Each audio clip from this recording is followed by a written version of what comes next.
No. We'll do it live. Fuck it. Do it live. I'll write it and we'll do it live. And thing sucks. In 5, 4, 3. Citizens of the internets, how are you doing? It has been a minute since I have it's been a week. Actually, last week I went early because I started using StreamYard and I had to test it out, and it's pretty awesome, I gotta say. It's been very good, to the point where I feel like there's a lot more that I can do with it than I could do with other stuff, and it's very easy for me now to for example, bring in my guy Keith Olbermann. Let's hear what Keith, how you doing out there? Now, I'll confess that I have licked Joe Biden's dick all the way through since 1975. Yes, now, yes. I'll confess that I have licked Joe Joe it's on Biden's loop. dick all the way through since 1975. We don't want that. It's fixed now, though. So anyway, there's a lot more I can do with this, which I thoroughly enjoy. And so we're gonna get into it. I have a couple different things to run over today, and like I said, life gets at you. I haven't been on for a minute, and now I'm streaming live on Rumble as well, which is great, because that way, if YouTube decides to crunch me again, or crush me, throw me off the channel, I still have a complete broadcast over there. So we're diversifying, and you love to see it. So there's a lot going on already in the presidential election cycle. A lot of drama. And tonight we're going to cover some of that drama. And we're also going to talk about real issues, real things, real political issues. So I hope you're buckled up. First item of business tonight is I wanted to lump Keith, Kyle, and Krystal together, Keith Olbermann together with Krystal and Kyle, just so that I could call their show KKK, because I just thought that was funny. And also, I wanted to say, well, f*** you, Kyle. I don't want to go to your faggot birthday party anyway. I'd rather have... Yeah. So this first thing I want to talk about is basically the downfall of Krystal and Kyle. And I don't watch Krystal and Kyle really anymore. So I think what we're going to do is visit some tape that some commentary that was put together by our good friends at the show Do Dissidents, which is arguably, like I said, I've said this before, but after Jimmy Dore, Do Dissidents is probably the best political live stream around. I would say. And I like, Keaton has a great radio voice, and Russell has the insight. Russell, I love that guy. He always nails it. He said something tonight that during the show that they did. They did some commentary about Jimmy Dore and Cornel West, which we can get into a little bit later. But I think they covered it so well. I think everything Russell said was so spot on about it, and I have nothing but props for Russ, because every time I watch Do This, I was like, man, like even tonight, I was watching their live stream, and they were talking about this guy Enrique Terrio, who is one of the quote unquote Proud Boys, who was charged during January 6th recently, for January 6th stuff recently. And first of all, the guy's a Fed, like he worked with the FBI. But second of all, through the whole thing, Keaton's like reading the article, and I'm sitting there going, man, this is so terrible. I hope you guys get to the real meat of it. And then they do eventually, and then they talk about Ray Epps, and it's like, if this guy's getting 20 years, this Enrique Tarrio guy, it's very suspicious that Ray Epps is walking free because he's on camera, literally, saying all this stuff, like trying to incite the whole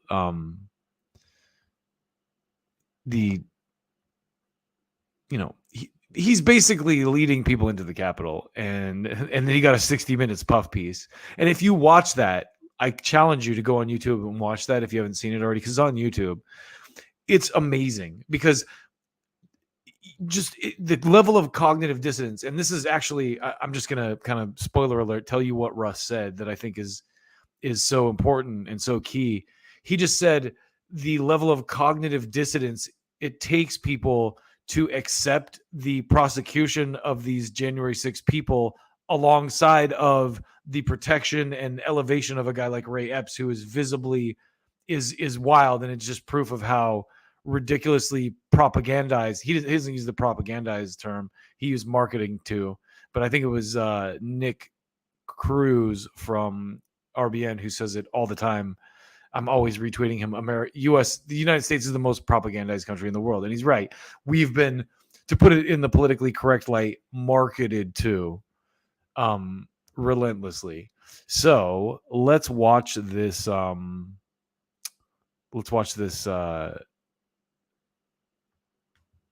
Do dissidence clip real quick.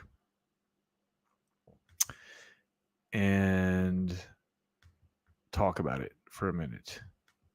And I'm going to, real quick, too. I've been messing with. So the thing that's cool about this, is it's going to give me this commentary view, which I like very much. But I don't know if that is as appropriate right now. Yeah, let's do it like this.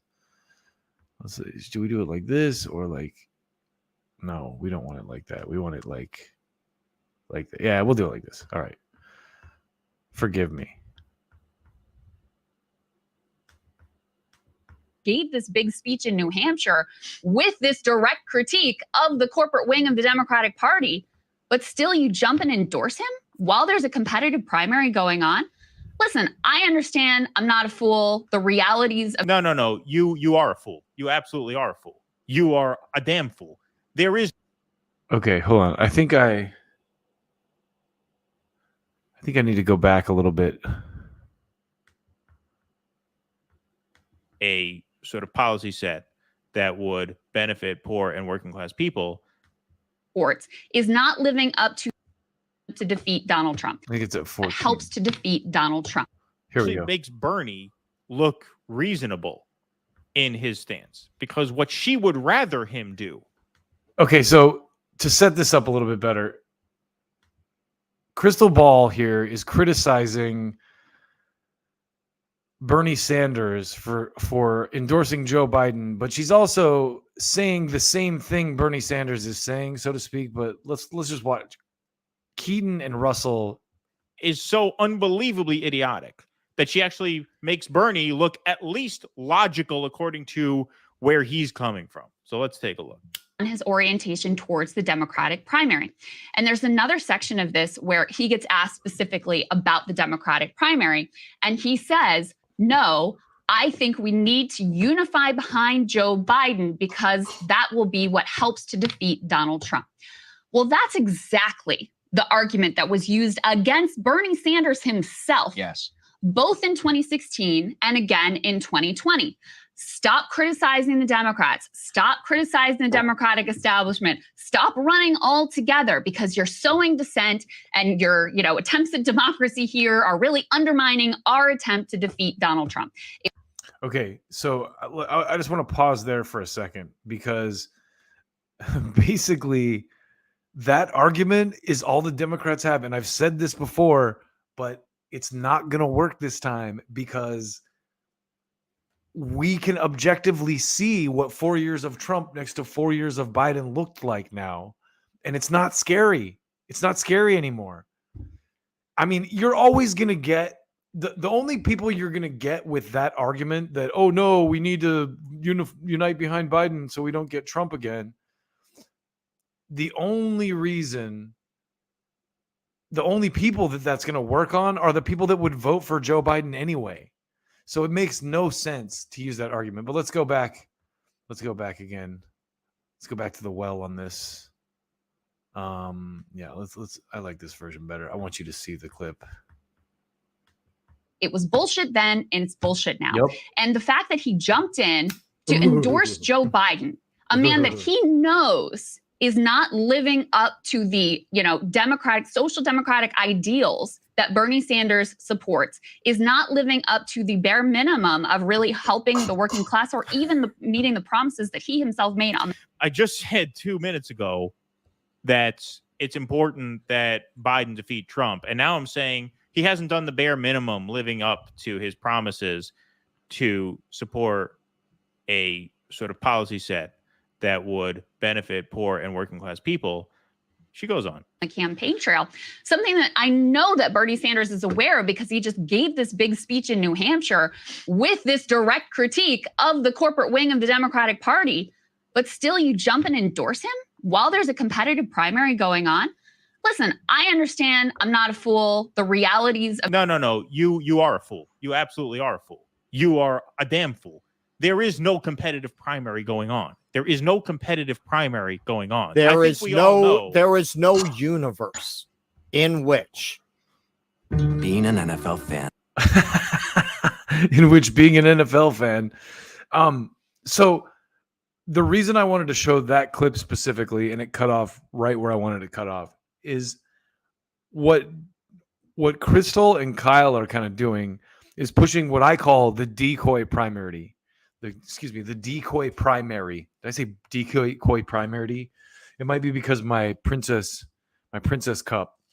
I'm drinking iced coffee tonight out of the princess cup. It's making me stutter a little. So there is going to be no primary, but Krystal and Kyle and some of these bread tubers are running what I refer to as the decoy primary. The world where Marianne Williamson or RFK Jr. have any kind of a shot at getting the Democratic nomination. It's not going to happen. And again, Trump wasn't primaried when he was president by the GOP. So that's typically how it works. If you have someone in power, why risk that? And I don't think a lot of people understand that, but so the second piece of tape here that is worth looking at is also Due Dissidents, because I would rather play clips of their show than dig up Breaking Points clips. But in this next clip here, this is Kyle, your boy Kyle Kalinske. And listen to Keaton and Russ break this down, but listen to what your boy Kyle Shady has to say. Had his balls removed and put in a jar. Who is going to pick that fucking shirt? I mean, it is a men's shirt. Russell, It is a men's shirt. drag it I over think the he recorded this. It's not a. I mean, it's a man's shirt. It's not a man's shirt. My theory It's a cute is shirt, that he did Russell. this to make her look good because she looked bad, and somehow he did make her look good. His take is probably even worse than hers. So let's take a look at this. Oops, what did I do? I muted it. There we go. All right. I mean, can't My make it any apologies. worse. Here we go. This will work. Now, on the Cornel West front, look, understand something. I would like to talk to him and ask him, what do you think you're doing here? Like, what do you think you're doing here? What do you mean, what do you think you're doing here? He's doing what Jill Stein did. He's doing what Howie Hawkins did. He's doing what Gary Johnson did. Joe Jordan. He's running a third-party candidate for president. Like, this just immediately this like suspicion. So what are you up to here? And yes, Right. as I'm sorry, I forget who gave us the super chat. I think that was Pat. Said, yeah, just really. What are you up to here? I'm surprised he hasn't. Has Cornel West been accused of working for Putin yet? I'm surprised if he hasn't. It's coming. Condescending attitude from the jump. Like, who are you to fucking lecture Cornel West? What are you doing? What do you think you're doing here? Do you really think you're gonna win? He just whenever he does these monologues, he just goes on with all this fucking nonsense. It's just, as you say, like, you look at all these books and well, this can't be his because Kyle's too dumb. Like if he read this much, his takes would be more informed. I mean, unless you're reading about tarot cards and magic tricks, then it makes sense. Well, this would be your yeah, take. fair. But Touche, Russell, touche. And Keaton can see what's going on the. He can read the book title. his takes are not informed by that. Exactly. Think you're doing here? Like, what do you think you're doing here? Do you actually think you can win? Because you can't, because we don't have ranked choice voting. We still have first past the post voting. So in your Okay, well, I'm not going to belabor this point because I've made it 1,000 times. The way to get ranked choice voting is to vote third party. The Democrats and Republicans are never just going to give you ranked choice voting. They're never going to voluntarily surrender their own power. If you start voting third party, then Democrats and Republicans, depending on the district and the dynamics of the race, will see an opportunity in third party votes to pick up votes on the second rounds. Now, without ranked choice voting, they view you as a spoiler. They will never just give you ranked choice voting. So the idea that we have to wait until we elect the right Democrats or the right Republicans who are kind enough to grant us ranked choice voting and then we can vote third party, that doesn't make any sense. That makes zero sense. That's why we hardly have any districts, municipalities, city states that have implemented ranked choice voting, because it's extremely difficult for obvious reasons. They're not going to surrender their grip on power voluntarily out of the kindness of their heart. Listen, you can vote third party, but you have to wait until Congress votes to cut its own salary. Right. Yeah, exactly. That's like what that's saying. Right. That's what I mean, it's a typical Democrat argument against doing anything that threatens the establishment, right? You can't do it because the system is set up this way, and until we make this systemic change that's never going to happen, you can't make any effort to create systemic change by actually undermining the establishment that supports that system.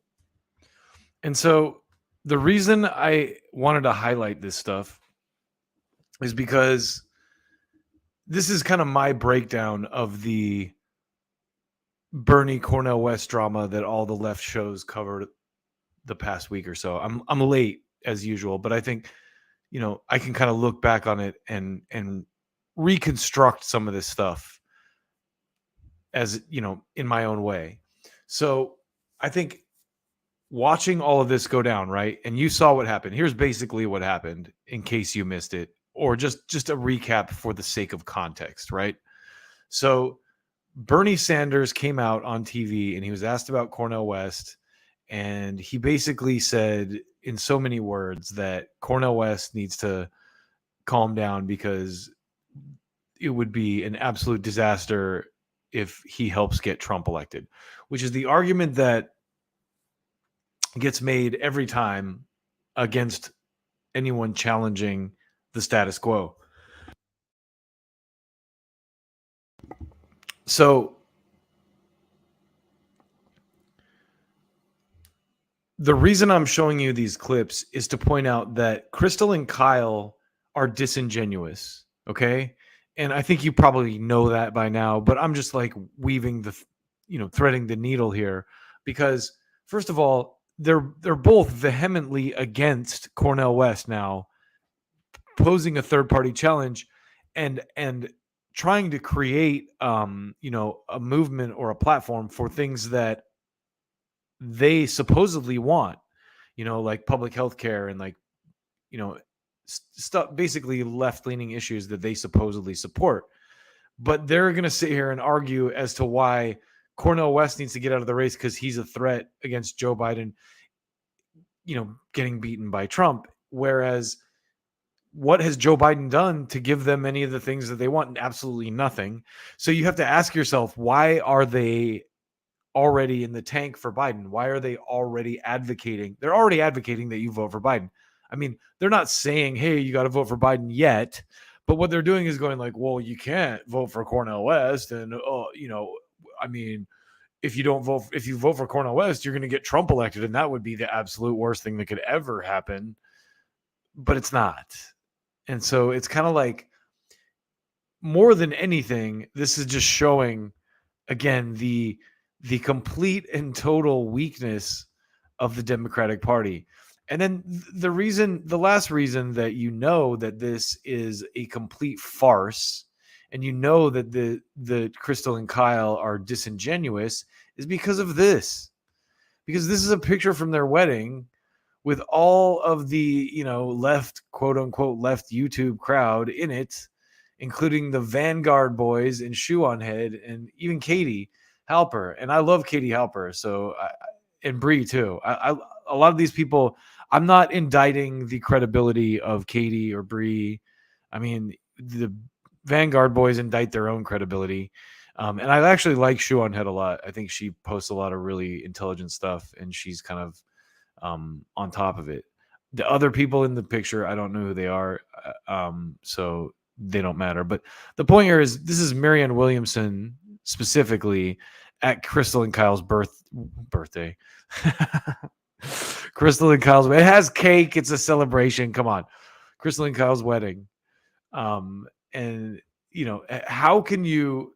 They call it access journalism, but how can you take their, affinity for Marianne Williamson seriously when you see that level of personal interaction? You just can't. It's like if Cornel West had officiated my wedding and there's pictures of it all, and I said was just eliciting his praises, and you would see what was going on. So it's pretty clear what's going on there. And again, Krystal and Kyle, I don't know how they do that. I mean, the money must be good because they're completely sacrificing their integrity completely. And it's kind of sad. I'm not going to lie. So moving on.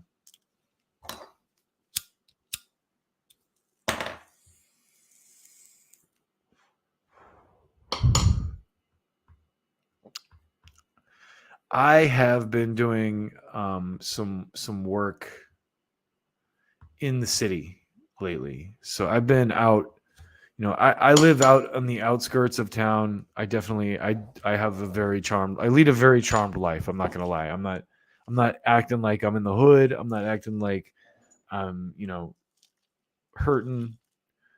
I definitely, I'm not going to get into the detail, but let's just say I can't complain. Okay. So I've been out in the hood lately, in the city, interacting with people. And one of the things I've noticed quite a bit is that masks are coming back. And it's the thing that to me is the craziest part about this. Like,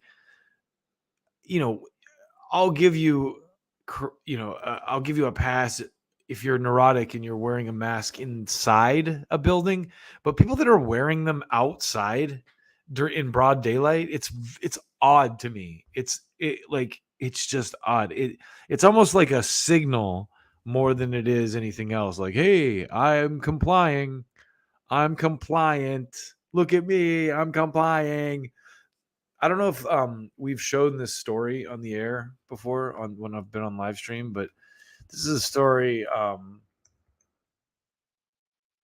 like to highlight quite a bit. So I'm just going to share this real quick on this point while we're talking about COVID masks, because this is an aspect that no one ever thinks about.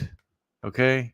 And it's one that you should think about, because look at that. So this is MIT News, the environmental toll of disposable masks. A new study calculates the waste generated by N95 usage and suggests possible ways to reduce it. So there's they don't even, I did the math. Oh, here it is. All of those masks carry both financial and environmental costs. The COVID-19 pandemic is estimated to generate up to 7,200 tons of medical waste every day. 7,200 tons of medical waste every day. Well, let's do some math here. 7,200 tons per day. How many tons is that per year?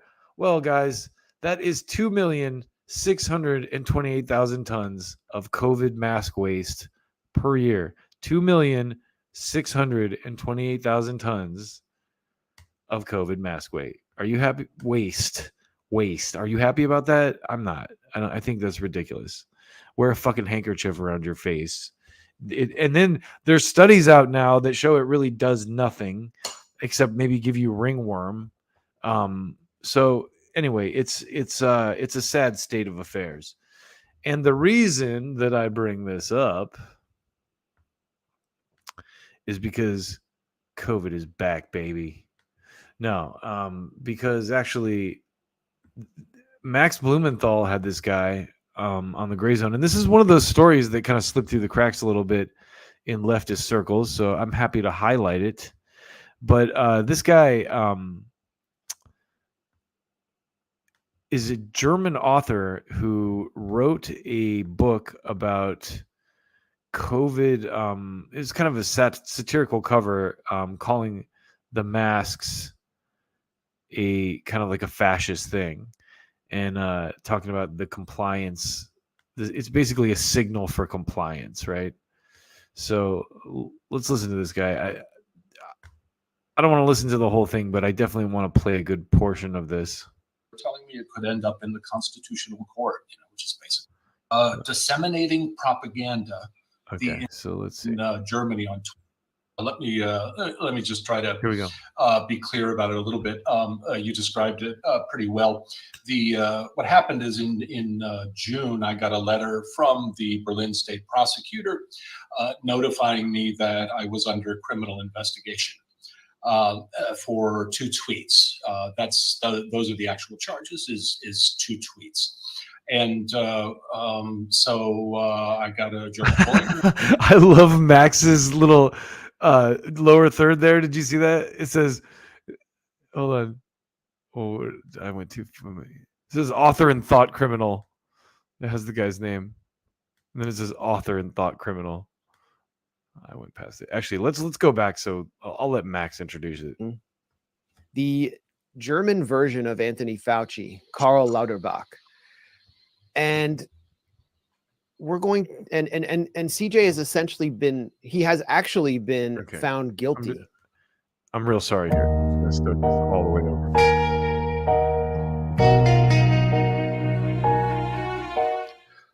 Welcome to the Grayzone. I'm Max Blumenthal, and I'm going to be talking today to a true dissident who is living in Berlin, Germany. His name is CJ Hopkins.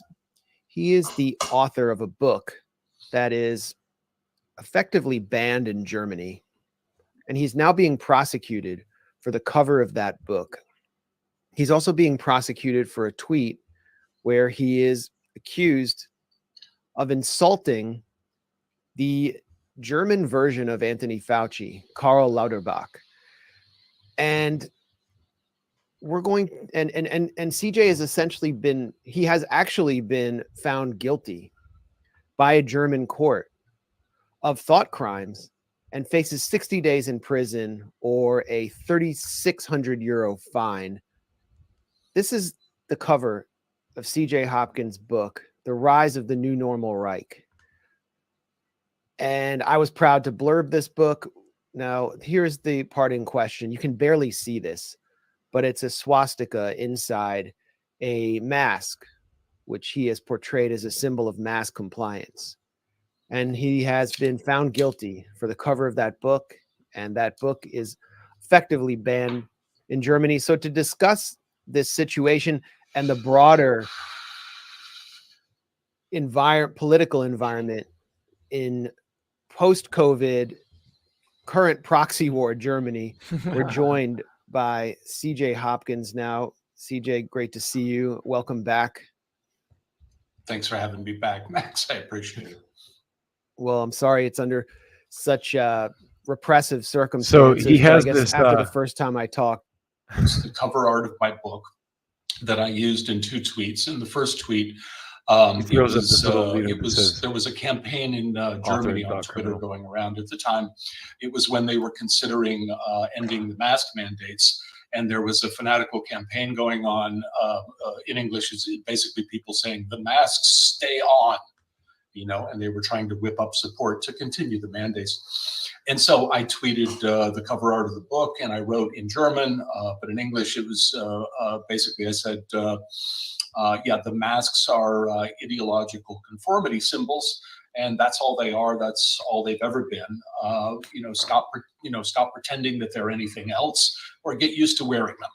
And yeah, there you can see the hashtag from the German thing on Twitter. And the second tweet was this tweet. You've got it up on the screen. Karl Lauterbach, our health minister, gave one of his many interviews to Die Welt, and they quoted him. That basically says in English, the masks always send a signal out. And I saw that and I thought, yeah, that's exactly my point. That's what they're for. That's what they do. So I threw my cover art from the book on that again and just quoted him and put the date on it, as you can see. And so those are my hate crimes. For that, I am charged with, and this is a quote, I'm charged with disseminating propaganda, the intention of which is to further the aims of a former National Socialist organization, end quote. So basically, I'm charged, for these two tweets, I'm charged with, supporting and furthering the cause of the Nazis. That was in June. Of a National Socialist organization or the National Socialist organization? Because there is a designated hate group in Germany called the NSO. Yeah, no, this is the wording of the law is a former National Socialist organization. Okay. They mean the Nazis. Yeah. So we got the tweets. My attorney responded to those tweets. We heard nothing back. The next thing I know, a week, 10 days ago, we get what in German it's a Strafbefehl. In English, it translates as an order of punishment. So basically, that's advising me that I'm going to be punished for these hate crimes. So I just want to pause there for a second, because it's the whole problem with this is that it really is about this mass kind of paranoia and this kind of mass media thing. And I was thinking about it when I was driving in the city, and I kept seeing all these people outside wearing masks. And it's like, because of where I reside, I kind of live on the outskirts. So, there's not buses with signs on them passing me. I'm not passing shops showing TVs. There's no billboards around me. And I think that people that are in the heart of a city like Los Angeles or New York or, Seattle, whatever, you name it, they're constantly bombarded by all kinds of different propaganda that I'm not. And, it's hard for me to even watch like network news at this point, because I can just see how terrible it is. But this is where we're at. This is in Germany, and this guy is, this is where it starts. But this guy is being basically legally jailed for a tweet that they deemed offensive or hateful by some weird standard. And that's coming. This is a trial balloon. Even though it's in Germany, it's coming here. So I don't want to spend too much time on this, but I think that's a story that a lot of people in the US haven't really seen. And, something to basically pay attention to. So the next thing I wanted to talk about is the new Democratic Party in the United States is really marketing. And they don't I can't think of anything in recent years that the Democrats have actually done that has actually, mattered whatsoever. In fact, they are the neocons. And it got me thinking today, because a lot of people don't think about this, but I keep thinking about when did this shift happen? Because the Democratic Party used to be for the working class. It used to be people that, fought for the rights of the working class. And really, when this transition kind of happened is under Obama, I think. Okay. So under Obama, what happened? Basically, the left went to sleep. Actually, Obama made war cool for the left, really, is what happened. If you think back on this, because even myself, I remember like Obama came out and he was like, Afghanistan is the just war. That war is okay because, and I was like, yes, Obama. But he voted against the Iraq war. So that was one of the reasons he won the Democratic primary. That was probably the main reason he beat Clinton in the Democratic primaries, because he voted against the Iraq war. So I just think it's interesting that the Obama era, really, this 8 years of the Obama presidency was a transitional period. It was a period when the neoconservatives all transitioned into the Democratic Party, and they started using woke language and Cold War era propaganda to get liberals to support war. And I say that with this is provable. I mean, when you look at like the Ukraine thing, right? It's like this Cold War era propaganda. The Trump Russia thing was completely fake. It's all been disproven. It was a completely manufactured media narrative with no real evidence.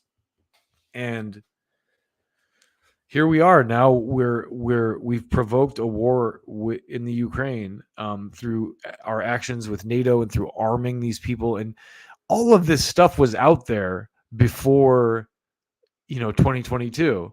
There's you can still find on Ro Khanna back in, I think it was 2014 or so, was urging us not to fund Nazis in Ukraine. And so how this works. The US wants these wars. And I just think it's interesting. So when it comes to Obama, Obama was that transition of the Democrats into the party of the neocons. And that's when, like I said, it's okay to support war if you're Rachel Maddow because you're part of the LGBTQ community. And then so it's like Ukraine is bad and Putin's a madman and I'm Rachel Maddow. Yeah, war is great. And this is why a lot of people don't know this, but Obama is related to Dick Cheney. Though they may spar across the political aisle, Vice President Dick Cheney is close enough to be Democratic presidential hopeful Barack Obama to call him cousin, eighth cousin, that is, though they may appear across the political aisle. So this is 2017. Oh, wow, 2007. So this was before Obama got elected the first time. But that connection is interesting when you think about the context of the last, 20 years and what the Obama administration begat, which was a complete transition of the neoconservatives into the Democratic Party. And now what you have is people like AOC and people like Harry Sisson, and the Democrats are just a party of marketing. All they do is market value. They market identity politics. They don't do anything. They crushed a union strike at the end of last year.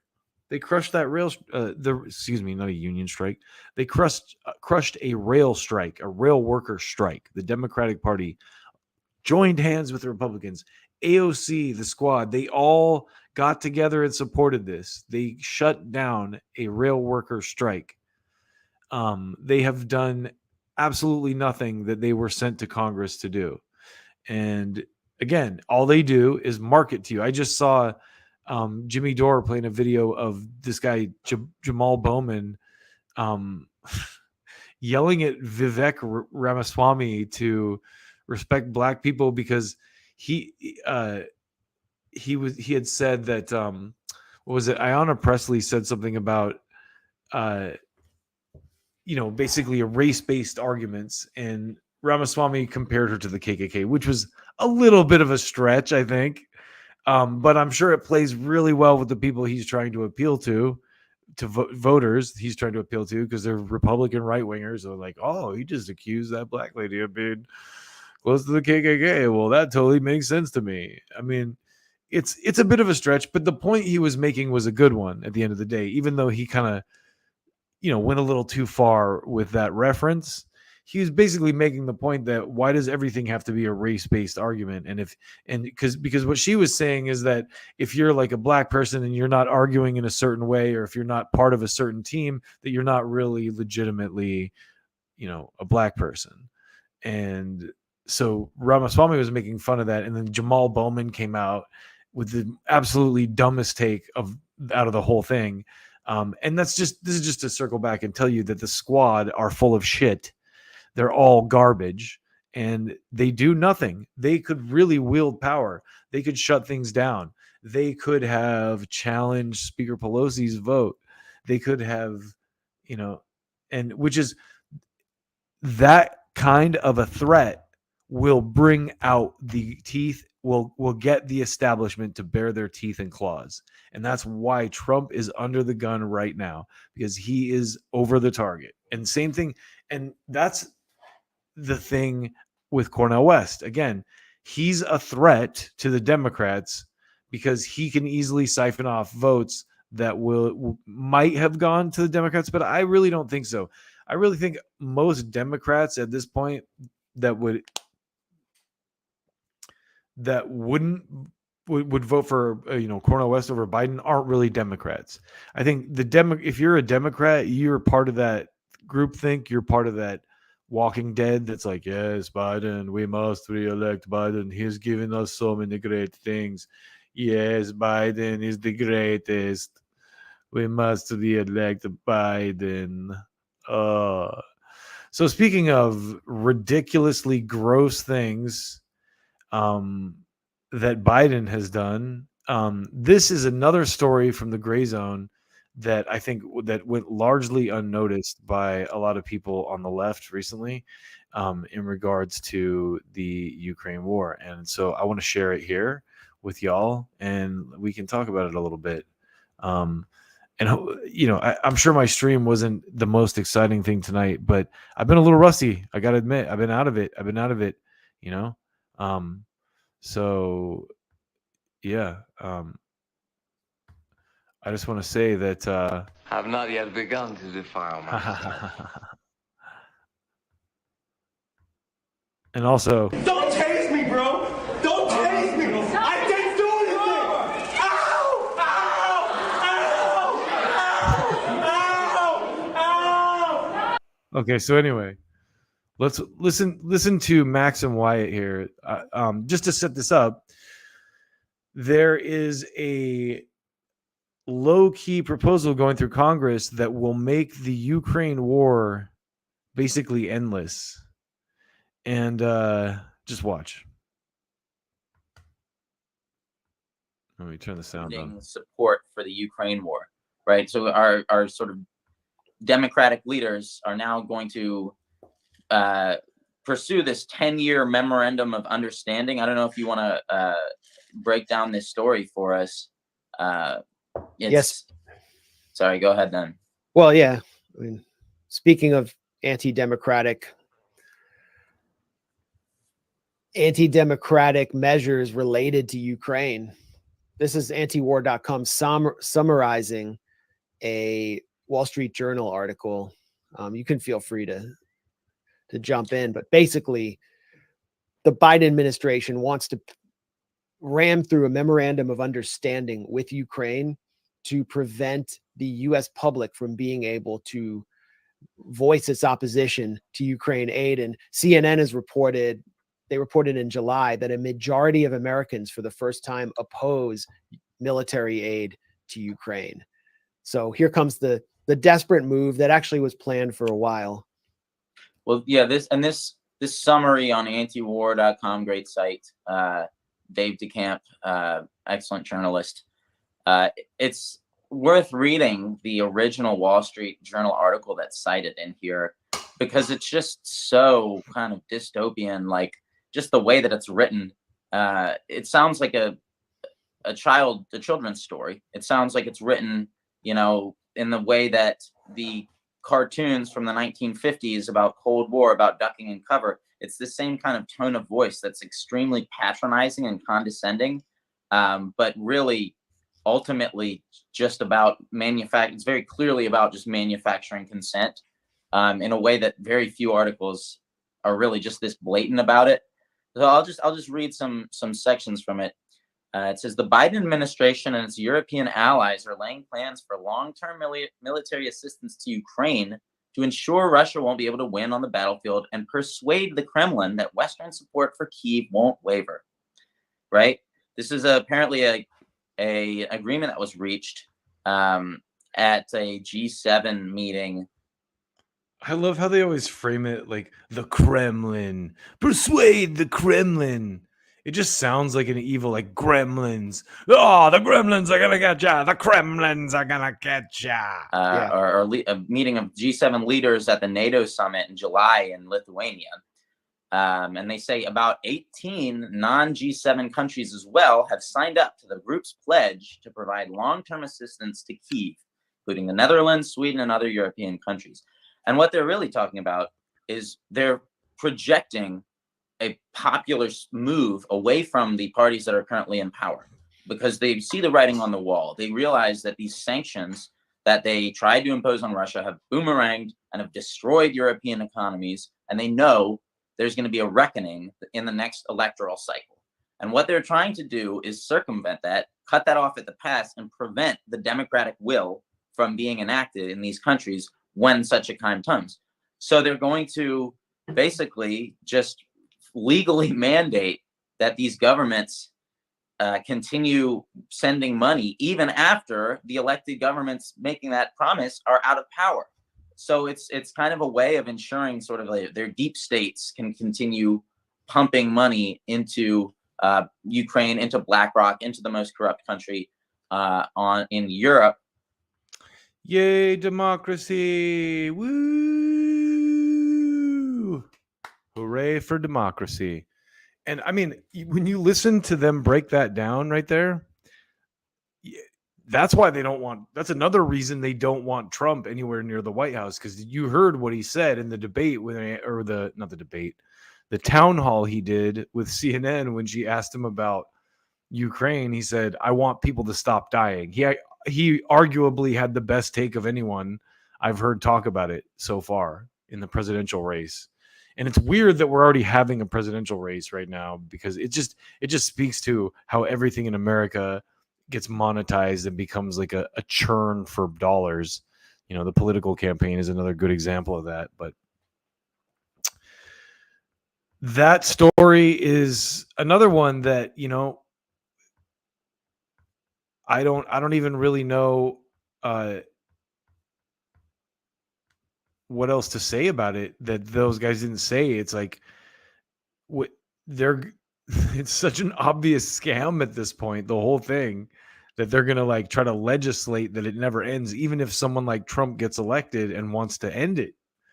And that goes not only for the US, but for other countries that are supporting it, like other European countries. So, you know, if you're not already subscribing to the Grayzone, they don't need my help, but Max and Co put out some of the greatest stuff. One of my favorite channels, absolutely. So we got a couple more quick things. The next thing I wanted to talk about with y'all is your boy, out of touch Hollywood liberal, Bill Maher. Now listen, Bill Maher did another Joe Rogan. He's been on there a couple times recently. Bill Maher did another Joe Rogan appearance like Friday. And I gotta say, actually, Bill was kind of winning me back for the most part. I was kind of like, wow, Bill Maher's come around. I'm like actually really proud of him, because he was talking about COVID stuff. He's like against the lockdowns. He's like kind of like on the page with Joe about a lot of the just a lot of different stuff. He even gave Joe props. He's like, you're the king, you know, being very humble to Joe Rogan, since he's kind of like the podcast king. And now Bill has a podcast that he's doing that's good, you know, and you know, he gets great guests. And it was all great until they get to one part where Bill Maher starts to talk about Trump. And that's when it's like, oh man. So Bill Maher can see the hand of pharma behind, you know, the COVID stuff, and can see like all these like red pilled issues, or he gets it on all these issues, but not Trump. And I think a lot of it is because of his personal bias against Trump, because so many people hate Trump because he's gone to battle with so many of them. With Bill Maher, the Trump thing was ridiculous. Like, he deserved it. Like, it's actually really funny if you don't know the story. Basically, Trump was calling for Obama's birth certificate constantly. And so Bill Maher basically went on the air and like showed a picture of a orange-haired orangutan and was like, this is Trump. Like, Trump needs to prove that this isn't his father or something, or his mother. And so Trump sued Bill Maher for that, you know, because that's what Trump does. He sues people. He's in court all the time. And that's why they're using lawfare against him. But anyway, once Bill Maher got to the Trump stuff on the Joe Rogan thing, that's when he kind of, I went, God damn it, Bill. You were doing so good. You were doing so goddamn good. And then you just go and do that. So let's see if I can share this. I'm hoping that I can share this. I need to figure out how to do it. We'll just do it like this. I got it. We got it, folks. All right, so listen to this. This is him. So, okay, the first thing he does is the way that he characterizes, the way that he defends Joe Biden here is just so fucking ridiculous. And this is the thing. This is where it gets stupid, because this is Bill Maher defending Joe Biden against Trump and acting like Joe Biden is better than Trump. This is the level of cognitive dissonance that these liberals have is just insane. Because like I said, if you watch this whole interview, I'm not going to play the whole thing, of course, but Bill Maher is actually right on most of this stuff. And I commend him for his takes on a lot of the stuff on this. This is the one thing that he's just still part of that tribe. He will not budge on this thing. And it's like Cornel West today with Jimmy Dore. The one thing that these shit libs will not budge on is the Trump thing. You know, they will not ever see Trump through a humane eyes for whatever reason. But listen to what he says about Biden here. It's just the characterization, the wriggling he does here about Biden opens with is just hilarious. Male and female, gross. I'm fluid. Oh. Okay, but like you say, you know, okay, when you get a little older and you've mutilated your body, maybe that'll be a decision you're happy with, and maybe it won't, but there's no going back. No going back. Yeah, it's terrifying. So he's Bill Maher is like, he's right on this like, you know, stuff for kids or whatever. He sees, like, I guess what I'm trying to say is he sees outside the liberal viewpoint on all these issues except this Trump thing. So listen. It's just terrifying that it's also something that people are making money out of. And this is the one thing I really don't like about Biden is the way, and I know you really hate him. I don't hate him, but the way he just goes along with shit like this. I feel like again, it's like, it's not that we hate Biden. I don't hate Biden. I hate the fact that people are dumb enough to swallow the horse shit that is Biden, because we had other options and people lapped this shit up. He was sold to us. He was installed by the donor class and kind of like marketed to people like Bill Maher through the legacy media. And I don't hate Joe Biden. I'm sure he's a decent man at his core. You know, he has children, he has a family, he's trying to serve his country. Great, you know. But it's not about hate. It's about this idiocy and the defense of someone who's clearly senile. So listen to this. He doesn't really believe in it. He's just like an old guy who doesn't quite get it. You know, the kids are doing what? But he's like the husband, who doesn't really understand what the kids are into, but he doesn't want to start a big fight about it. So when the wife says, honey, the kids want to cut their dicks off and tear down a statue of Lincoln, he's like, yeah, oh, fine, okay, I'm watching the game, leave me alone. And So Bill Maher actually thinks Biden is that coherent, and it's clear that he's not. Like, that's the other thing. It's like this defense that he's spewing right here is ridiculous because Biden doesn't even know what room he's in. He has no clue what's going on. He has zero clue what's going on. I guarantee. Did you see him just wander out of that veterans thing recently? I mean, it's literally, it is elder abuse what they're doing to this man.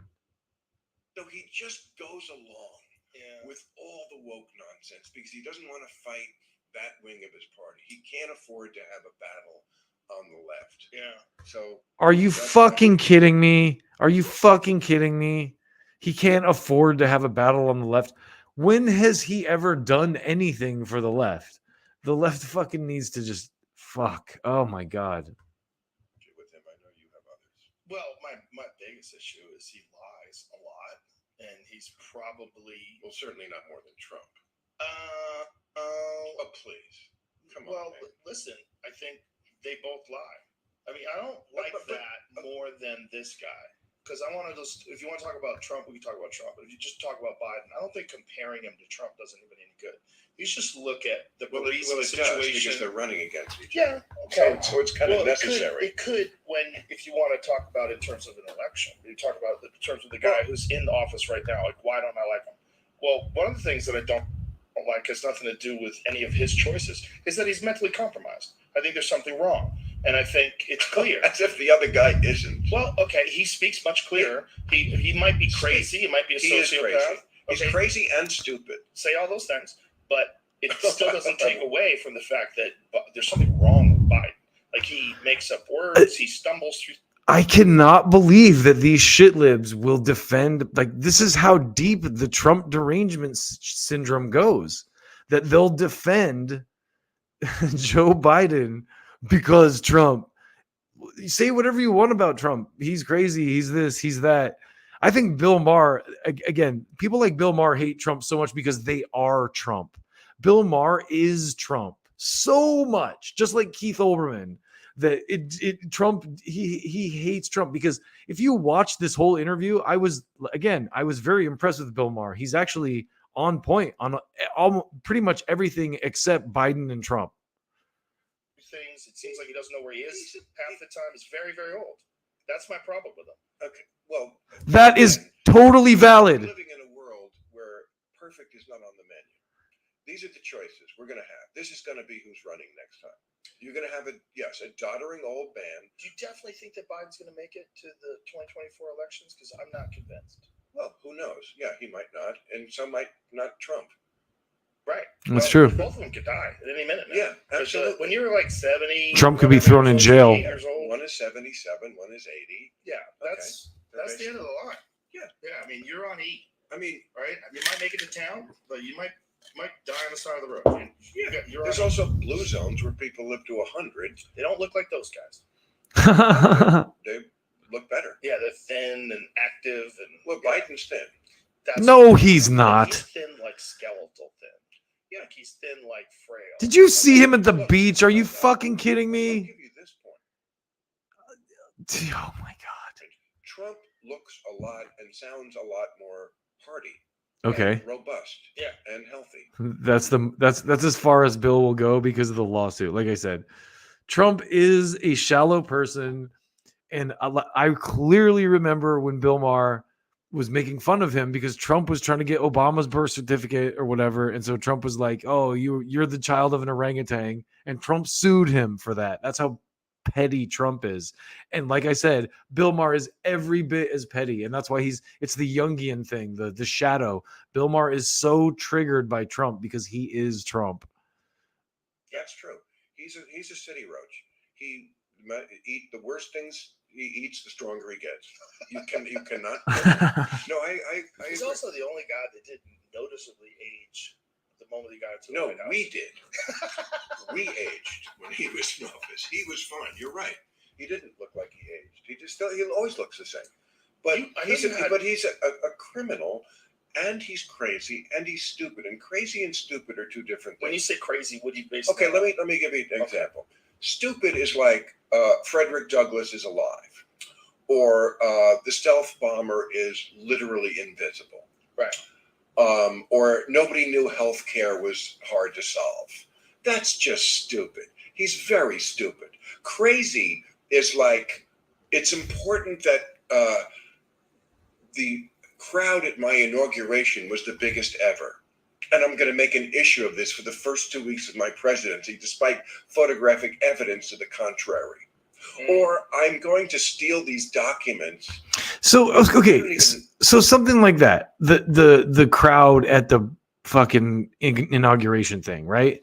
That is a media distortion. I'm sorry, but like Trump is an idiot. Yes, he said, "Oh, my crowd is the biggest," blah, blah, blah, blah. But it's the media that made that a story and made that a thing that Bill Maher remembers and cares about.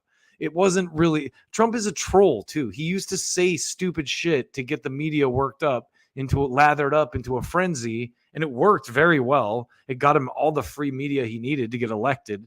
But Bill Maher here, he just can't. He's so much like Trump. He can't stand it. It's so. And again, look, let's keep going. I'll shut up. Know what they are, and I don't care, and I'm going to put them next to the toilet at Mar-a-Lago, and then I'm going to fight you to take them back, or not conceding the election. So the documents, right?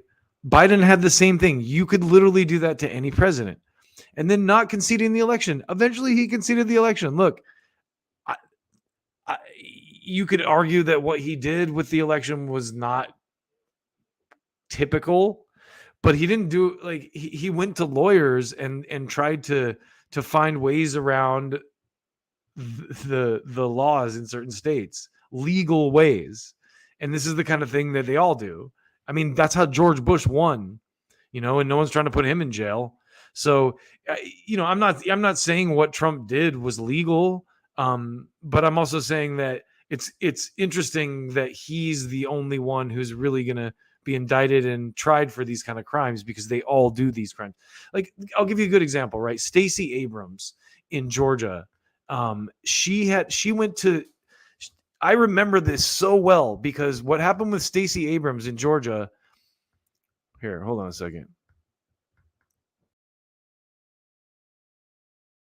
Abrams in Georgia is that she ran against Brian Kemp, who was the Secretary of State in Georgia, the guy literally in charge of the election.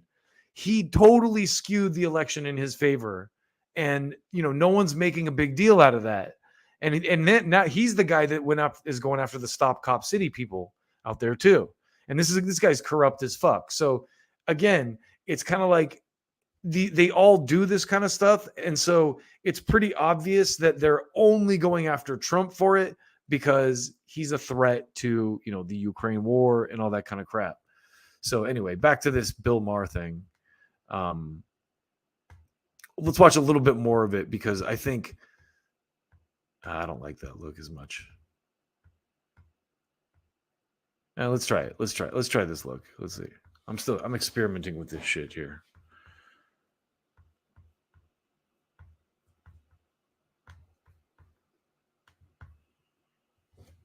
Things are crazy, or thinking I can somehow charm Kim Jong-un in Korea, although that might be stupid. Sometimes it crosses the line between both, but he's both stupid.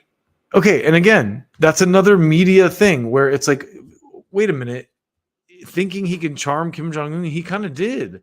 And you've probably seen those stories, because I show those screenshots all the time where it's like, defense stocks dropped because Trump talked to Kim Jong-un. That is why Trump is a problem. Not because he's a fascist threat to democracy or whatever they want you to believe, but because he's a threat to the profits of defense contractors. And you see that with the Ukraine war. He's the only person out there that's saying, because he's not He's not beholden to these. They own everyone in Washington. These companies own the Democrats and the Republicans. That's why, even though a lot of the Republicans are like, oh, we got to end the Ukraine war, they're all like, oh, we need to do something to China and Taiwan. You know what I mean? Oh, we need to invade Mexico. They've all got some kind of military chutzpah that they're pushing, and maybe I shouldn't use, maybe that's not the best word to use. Maybe someone's going to call me an anti-Semite for using that. They've all got some kind of a pro-war agenda they're pushing, whether they're Democrat or Republican, because they're owned by these companies, where someone like Trump is independently wealthy and he's not. So let's listen to Bill Maher for a couple more minutes here. And crazy, and he's a criminal. He's not being charged in these trials because he's a liar. They purposely didn't do that. Apparently it's okay. It's not illegal to lie to the. So again, does Bill Maher just only count lies that the Washington Post publishes? Because when Trump was president, the Washington Post had this like, all the lies that Trump told. They kept track of all the lies. But once Biden became president, they magically stopped doing that because, of course, Biden doesn't lie. He's just old. He just forgets things. I mean, he doesn't really say anything as president that belongs to him. He's a puppet. So I guess maybe he's not lying. He's just like a skin puppet that the military industry wears around its hand. So he's not actually lying under that. By that definition, he's just being his corpse is being puppeted. If that's the case, maybe that's the case. So there you go, Bill Maher. If you believe that Biden's corpse is being puppeted by the industries that put him in power, then maybe you're right. He's not as big a liar as Trump. American people, and of course he did lie and continues to lie. He still hasn't conceded the election, which he plainly lost. He's charged with actual crimes. Okay. Criminal intent. Which he plainly lost. So again, if this is not an argument, Bill, that makes any sense, because you could apply all this same stuff to Biden if you were looking at things logically and you weren't triggered by Trump, and this is the thing with the election stuff. This is the one thing I will say. Someone brought this point up, which is great. We were supposed to believe under COVID that they could count every last death. They have the death counter, and they're like, look at how many deaths there are down to the second. But it takes like 3 days to count votes. That doesn't make any sense. So I'm not saying that anything was wrong. I'm just saying that I'm suspicious. I have a healthy distrust. Let's put it that way. Healthy mistrust, whether it's healthy distrust or a healthy mistrust, I don't know. But anyway, let's keep going a little bit more with this. I got some more time to kill. To obscure, I forget what the actual name of the law is, but criminal intent to basically steal the election or to coerce people in the states from, I forget what it is. And then there's one forgery, which has to do with the elector scheme, criminal intent for. So this is an example of how absolutely terrible the media is, because Bill Maher's like he's like, oh, I've read about all these stories of the media. They've carefully detailed all of Trump's crime and completely ignored the Biden issues, because the media is fucking terrible and they're pushing an obvious agenda and work for the Biden administration, just like they did before it. So you can totally trust that with the whole Russian and Bill doesn't even, we don't even want to go there, because he still lives, I guarantee you, in the bubble where Trump was a secret Russian spy. And if you bought that shit and you still buy it, I'm sorry, but you're not a credible thinker, because there's literally no evidence of that. And it was clearly debunked and part of the mental gymnastics that people needed to do to get to support the fucking insane disaster that is going on right now in our names in Eastern Europe. I'll call it that. Let's keep listening to Bill before we close out. I got a couple more quick things I want to talk about.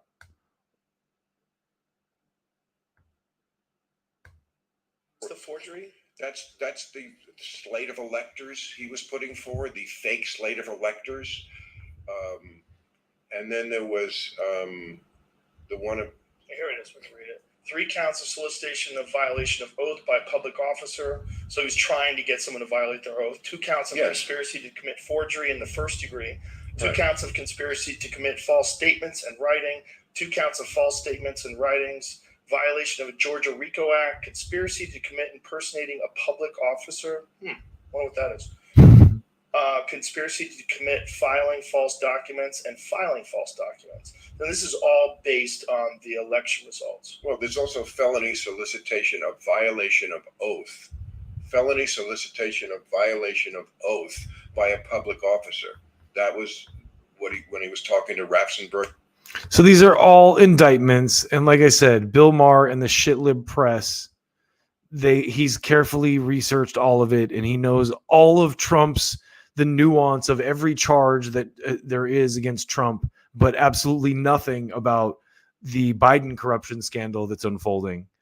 And that is intentional. And again, I thought this interview was good because Bill Maher actually sounds like he's figured out a lot of stuff, and he's got a lot of stuff right. He's actually way ahead of most shit libs, most brunch libs. But this is the one thing, Trump derangement syndrome is the one thing that the guy cannot let go of. So one of the last things I want to talk about is Cornel West was on Jimmy Dore. And I think it's honestly, I love Cornel West and I'm probably going to vote for him. But it was disappointing in the sense that there's a real opportunity to grab votes from disaffected Trump supporters. And rather than do that, Cornel still wants to live in that ID politics world where Trump is a fascist. And, I think Jimmy, I think Jimmy's been right about just about everything when he's been combative with people on the left about these types of things. I think like force the vote is a great example. People are like, oh no, Jimmy, you're too mean. No, the Republican Freedom Caucus, the Matt Gaetz and Marjorie Taylor Greens used that tactic to great effect when McCarthy became speaker, and they showed that it didn't risk McCarthy's speakership because they were voting for like Donald Trump for speaker and ridiculous shit, just like Goofy, Mickey Mouse, like just to keep the vote going to fucking scare the shit out of McCarthy to get concessions out of him, and it worked. And so I think the point of me even bringing that up is that Jimmy was right procedurally to push that, and all the fucking brunch lib fucks and the squat and all those assholes push back like, oh, that's violence. You're terrible, Jimmy. But he was right. He was 100% right. And so I think this issue with Cornel West, Jimmy is right. You're right out of the gate. You're drawing a line in the sand with Trump voters. And Cornel, man, these are brothers and sisters too. A lot of them were Obama voters. They're not all racists. Yes, Trump has said some racist shit. And yes, it's like that line with the Republican Party. I don't think all Republicans are racist, but all races are Republican. I mean, even that's debatable now because it's just the open racists are Republican. The low key racists are liberals, and we don't who even fucking care at the end of the day, who cares who's racist? Let's see it in the policy. Racist policy is not having public health care. To me, that's racist because the people that will benefit the most from public health care are the low and middle class, low income people who, are living in fucking wretched poverty.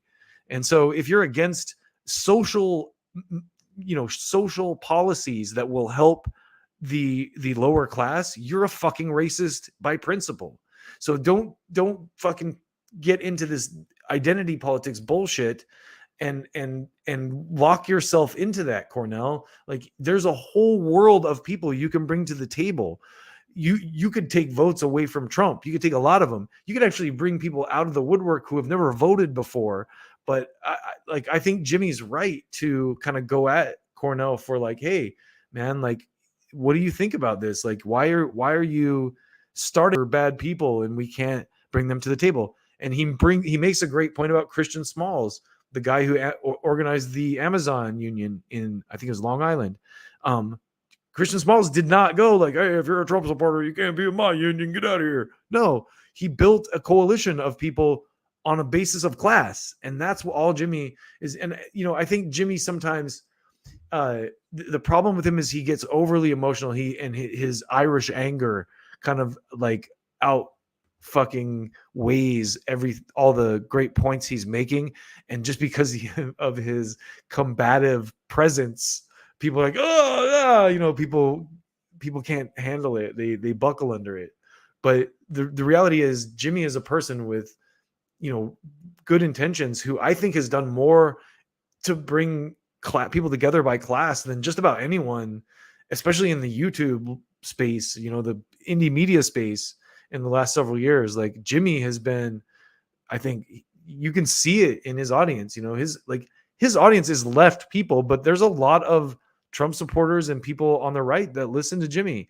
And, people are, so anyway, the point I'm making here is I think Cornel would be wise to listen to people like Jimmy, not be too proud. And obviously the wisdom of Cornel West is, astonishing. I've been a fan for a long time, but I think again, Jimmy is right to kind of go at him for being a little bit,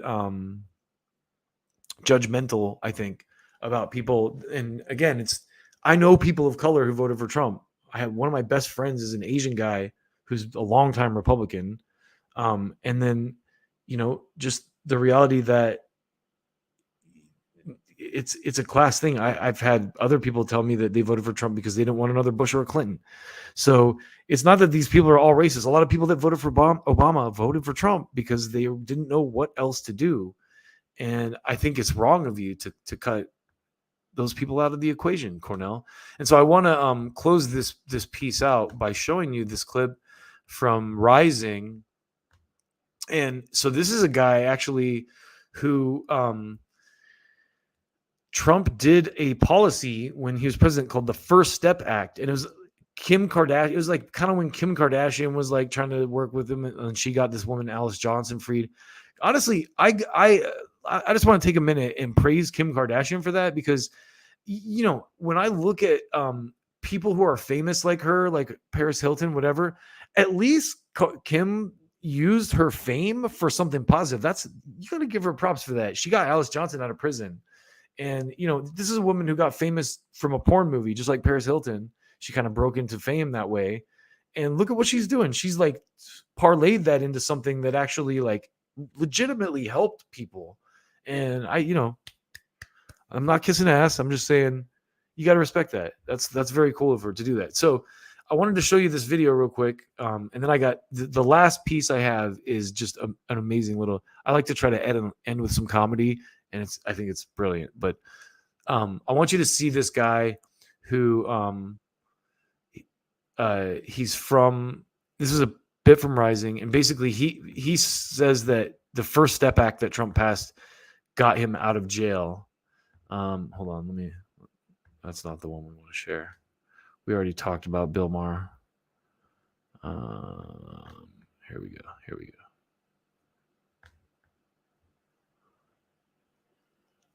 I'm still a little shoddy here.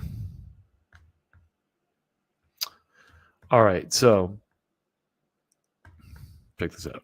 Who had been incarcerated for very lengthy sentences ended up freeing about 5,000 people from these outrageous sentences, in the words of former incarcerated actor and self-described militant activist and filmmaker Craig Scott, who wrote in a recent article for Newsweek.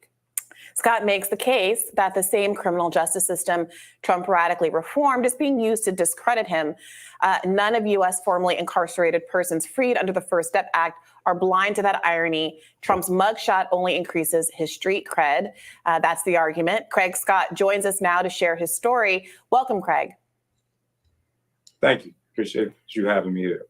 Now, this has been a controversial proposition as a number of conservatives took to Twitter following the mugshot, making the argument that the existence of a presidential mugshot would naturally lead to increased support among Black Americans, the presumption being that Black Americans like mugshots or criminality or find that some kinship.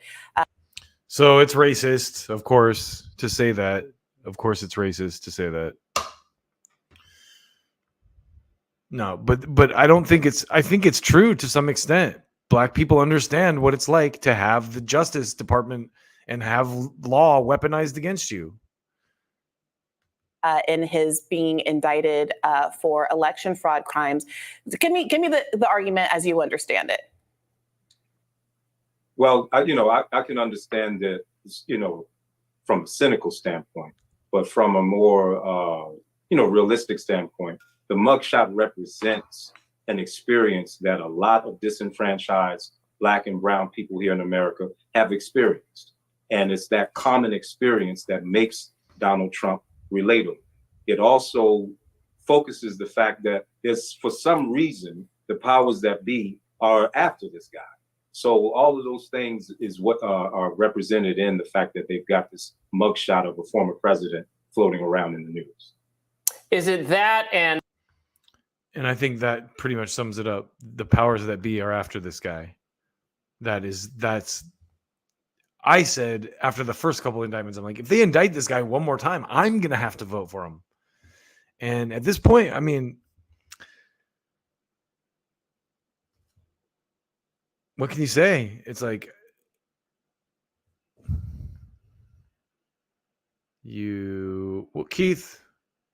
Keith, what do you have to say? I heart porn star dick. Now, I'll confess that I have licked Joe Biden's dick all the way through since 1975. That's my absolute favorite Keith Olbermann clip. So I just want you to know that. Anyway. Stupid ass boy. Hey, look. Last thing on the agenda tonight, and then we're going to close out because I'm getting tired. But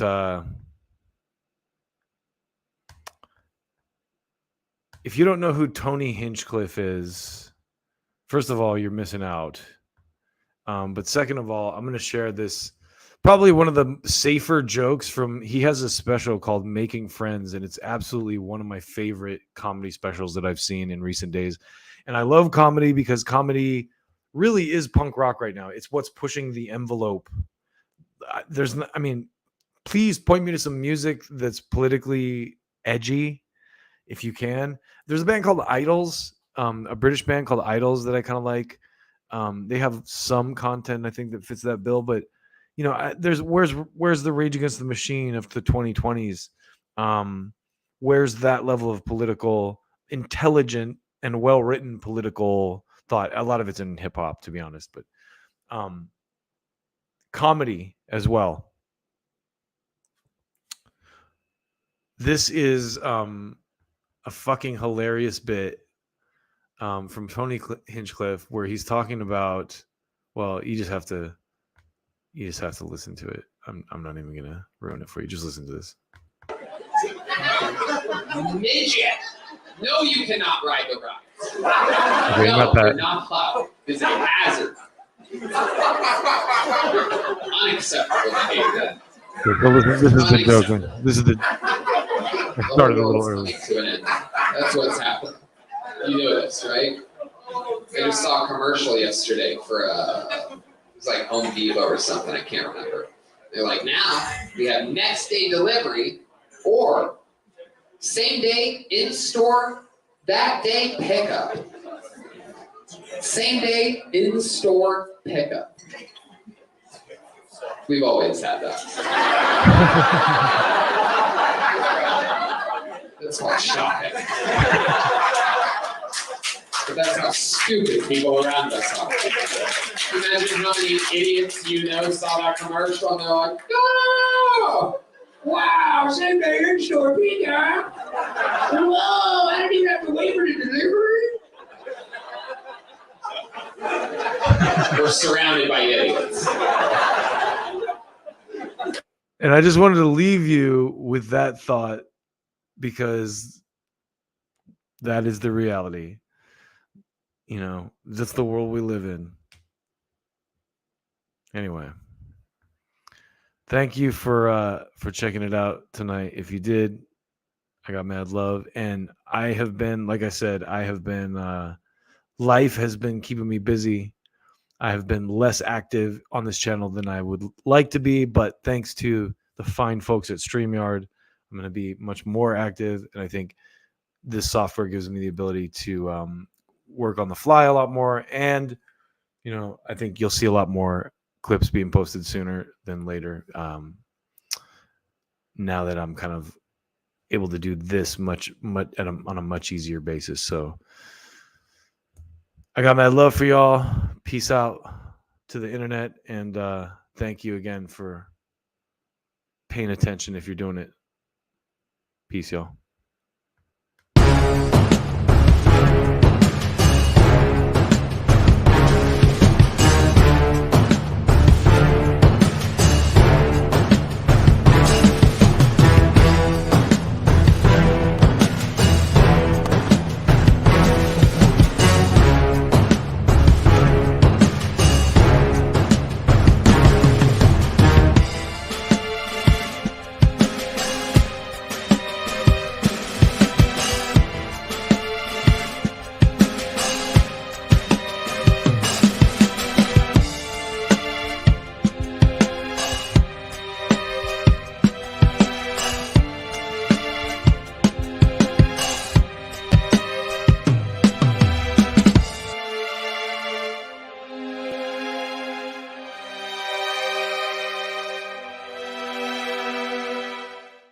I'm a stud.